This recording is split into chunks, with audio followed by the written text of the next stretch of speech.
Okay, amazing day mga ka-GMZ. So welcome back to my channel. Ayan. So naghahanap ba kayo ng budget road bike?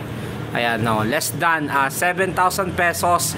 Ayan, ito si Phantom Explorer. Sinail natin, no? So bagong labas ulit ngayong 2024. Pero ito, I think meron na ito dati, pero mas pinamura itong si Phantom Explorer natin. Ayan. So kung napanood nyo dati yung na-i-update natin last year, parang yung Kisto Explorer din nata yun. Ayan. So meron din road bike si Phantom. Ayan. So Trinx, Phantom and Kisto is isa lang din naman ang manufacturer niyan. Gawa yan lahat ni Trinx. Ayan. So pag-usapan natin yung specs saka yung bagong presyo nitong Phantom Explorer road bike natin. Umpisa natin. Let's go.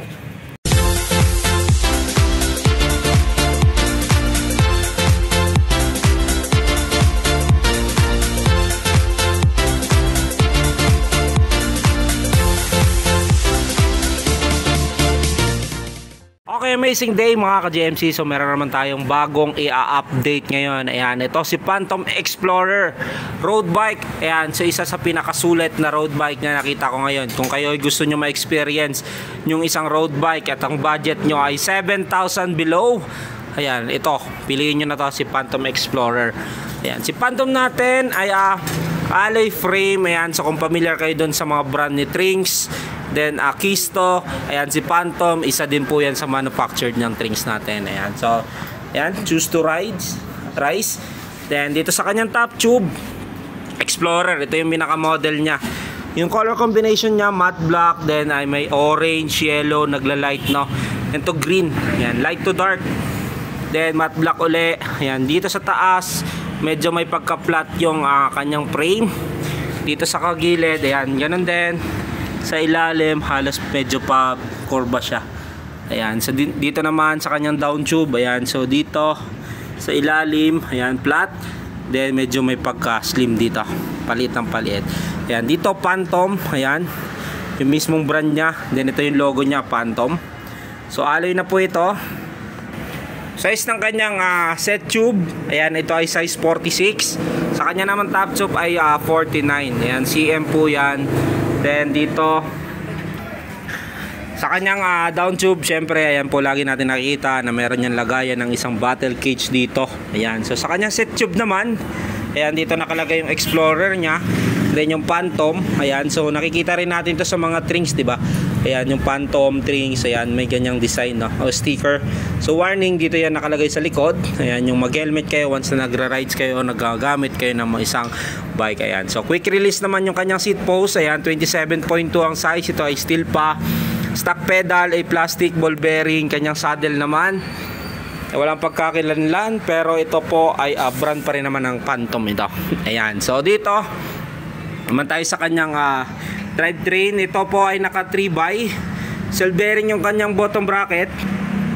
Ay sorry, okay, so as checking, yung pinaka bottom bracket pala niya ay yung stock lang din na ball bearing. Ayan, so kung kayo ay bumili nito, upgrade nyo, ay suggest i-upgrade nyo na ito sa ball bearing na sa seal bearing na square type. Yung mga nasa 250 pesos lang ata yun, mga ganon, no.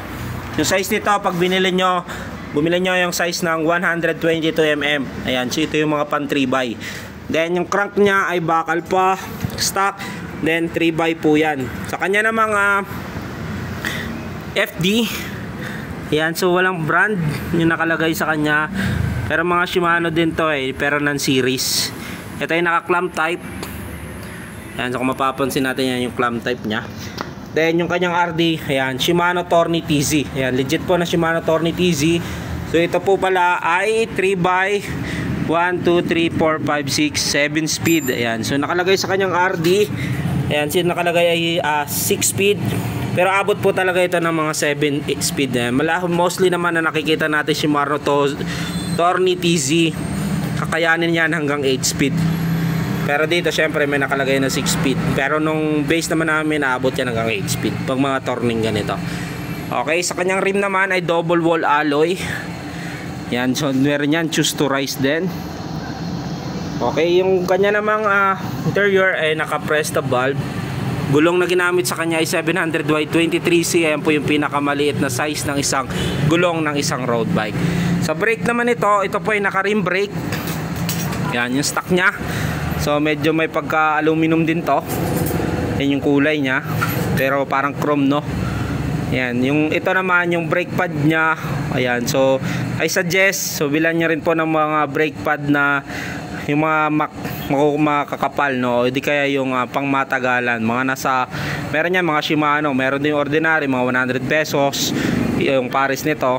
Ayan, syempre kung gusto nyo mas magandang klase, bilan nyo na medyo maganda-ganda. Ayan, meron yung Shimano, hindi ko lang sure kung magkano yung presyo nito. Ayan, pero I suggest kasi ito medyo manipis yan, so mabilis na lang mapudpod. So bilan nyo na mas maganda-ganda. Ganun din to, no, yung bottom bracket nya, pero sulit naman na yan sa presyo nya. Mamaya papaliwanag ko yung presyo nya. Sa kanya namang headset, ball bearing, stock lang din yan. Stem naman nya ay alloy. Ginagandaan ito, ito yung thumb shifter natin tinatawag. Ito yung legit na thumb shifter ng mga Shimano. So yan, so ito yung Shimano. Ayan, 3x7 speed. Nakikita nyo, meron kasing thumb shifter na yung isa yung dito lang, no, hindi ganitong klaseng design. Dalawang klase yan eh, pero ito yung legit na Shimano, yung ganito. So mas madali siyang i-shift. Yan, lower high lang to. Yan, ganun din sa crank nya, no. Ito yung nasa crank, ito yung nasa kanyang sprocket. Okay, sa kanya namang drop bar, ito ay standard size. So kung gusto nyo na siyang gawing STI soon, bibili ka ng stem na oversize, then yung drop bar.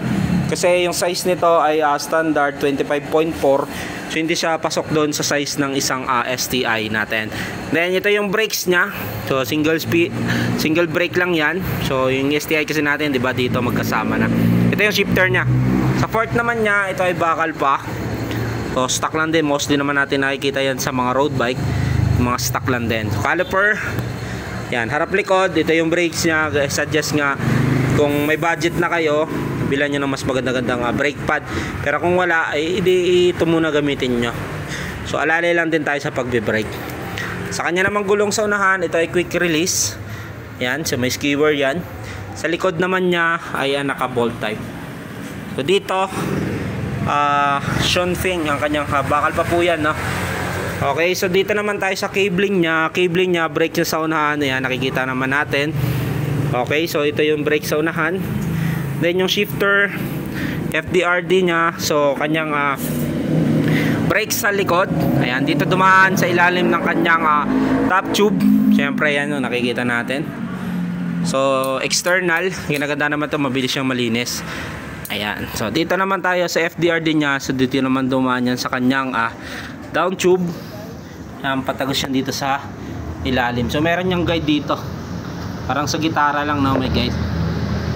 Yan, para hindi lumihis, lalong lalo na pag nagsiship na tayo. So yan, so yung itong Phantom natin Explorer road bike, ito ang presyo nito ay 6,500 pag pinick up niya yan dito sa shop.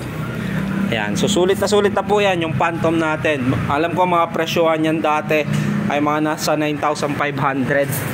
Ayan, so unang labas nito. Pero ngayon 6,500 with 5 freebies, glove tube, machine guard, arm sleeve, taillight. Ayan, sa TikTok, sa Shopee, available po yan. So yung pong presyo niyan sa TikTok, Shopee, 6,700. Pag pinick up niyan dito, ayan, may discount kang 200.